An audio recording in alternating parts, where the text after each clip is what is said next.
準だらけの世界をその手で打ち放て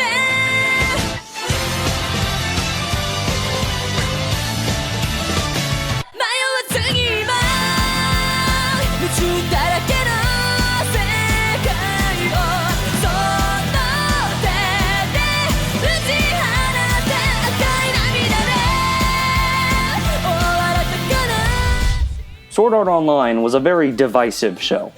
You either love it, or you hate it, and you have to pick a side, or so it seems. From a purely objective standpoint as a reviewer, I can point to a number of major flaws in SAO, namely too much filler, an OP main character, and an awful second half. It had a really good premise, but promptly wasted it by burying any hope of success beneath the mountains of filler and mediocre rush romance. Oh, and tentacle porn. Say what you want about Sword Art Online, but its ending seemingly wrapped up the storyline with no loose ends. So, when I heard there'd be a Sword Art Online 2, I rolled my eyes. Not because I figured it'd suck, but because I knew it was a cash grab. I hate it when I see shows that don't need a continuation get one, while shows that desperately need one don't.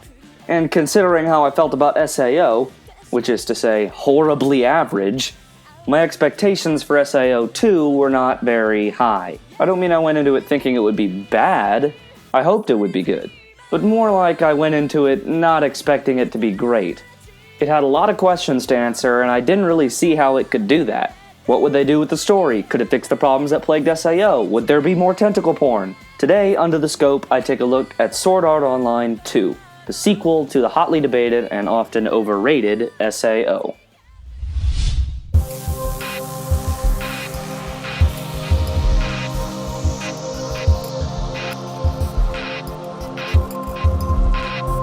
SAO 2's story can be broken into 3 distinct, standalone arcs. The first, called Phantom Bullet, is also the best in my opinion, and not necessarily because it has the best story. Kirito enters the world of Gun Gale Online in order to get to the bottom of mysterious player deaths and someone who's been calling himself Death Gun. The mystery of the first arc is easily the highlight, as it builds suspense and had me looking forward to the next episode each time. Unfortunately, the end of the arc and resolution to the mystery left me bitterly disappointed. I didn't think the ultimate identity of the killer was as interesting as they could have made it, and the massive amounts of plot armor and convenience used to save Kirito is annoying and unbelievable.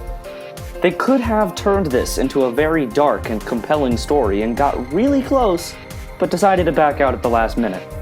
Both Kirito and new main heroine Sinon's PTSD throughout the first arc is a nice touch and well written, though I wish the root of Kirito's trauma was something they actually showed in SAO Season 1, and not an ass pull they came up with just now for plot convenience. Something that happens quite often with this series. The second arc, Excalibur, is by far the worst of both seasons combined in my eyes. Yes, even worse than tentacle porn. Kirito and the gang decide to go on a quest to obtain the legendary Arthurian sword Excalibur, and, well, that's pretty much it. The 3-episode arc just follows them on their small mission to get the sword. Something I imagine Saber-chan might have a slight problem with. The arc adds nothing in the way of character development and felt completely unnecessary. To make matters worse, it takes 3 whole episodes away from the final arc, Mother's Rosario, that it desperately needed. This was by far the most emotional of all the arcs and had the potential to hit me hard. It was just too rushed to actually leave an impact. And that's really a shame, because this arc did have a lot of potential. I'd noticed that's a recurring theme with Sword Art Online. Great potential, but a failure to execute, and, unfortunately, it's the latter that counts.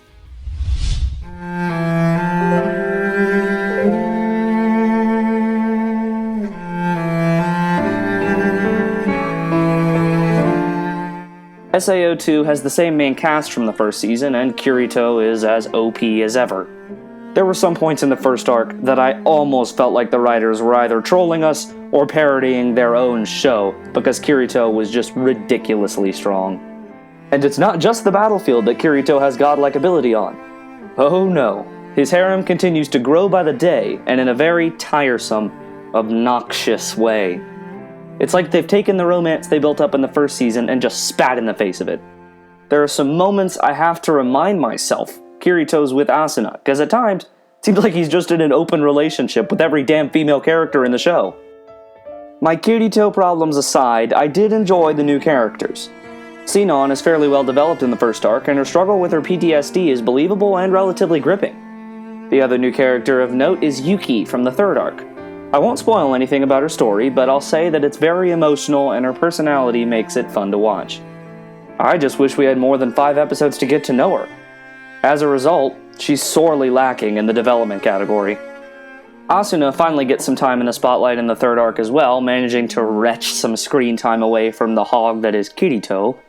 Her development is much needed, as she's kind of been relegated to the background since the SAO arc of the first season.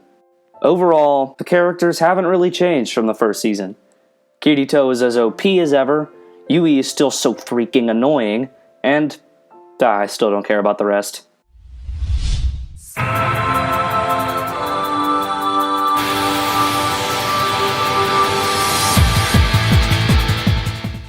If there's one thing you can't knock SAO for, it's the technical production. The animation is just as great as the first season, so there's really not much to say here. It's certainly not the best I've seen, not by a long shot, but simply put, it's very, very good. Ha! See, I can say something positive about SAO. The soundtrack was again done by Yuki Kadra and is very similar to the first season's, only it's been mixed up to reflect the new season's more cyberpunk setting, at least in the first arc. It's a Kadra soundtrack, so of course I love it. Nothing else to see here, please move along.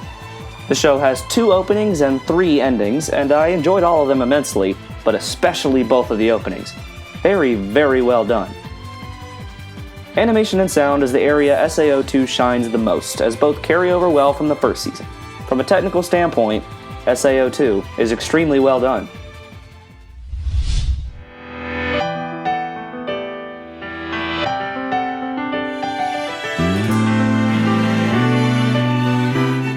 Sword Art Online 2 corrected some of the mistakes of its predecessor, but was unfortunately hampered by others.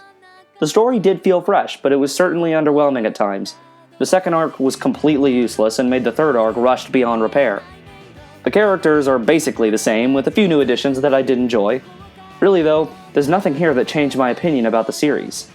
So with that, I have to give Sword Art Online 2 an approval rating of pass, and a fittingly average overall score of 2.5 Sinon ass shots out of 5.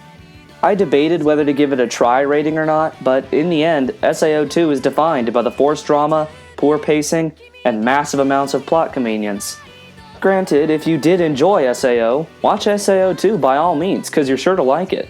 However, if you either felt very meh about SAO or hated it, this show will do absolutely nothing to change that opinion, and as such, I wouldn't recommend it.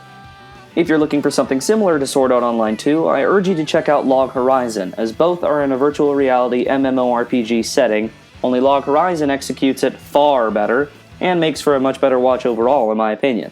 Also take a look at No Game No Life, a show that takes place in a fantasy-style world where everything is decided by games, and has a similarly OP main character only in a well-executed and often hilarious way. That's all for me. Thanks for watching. If you enjoyed this video, feel free to subscribe and leave a like. If you have any questions, comments, or concerns regarding Sword Art Online 1 or 2, please put them in the comments below, and I'll be happy to respond. As always, see you next time.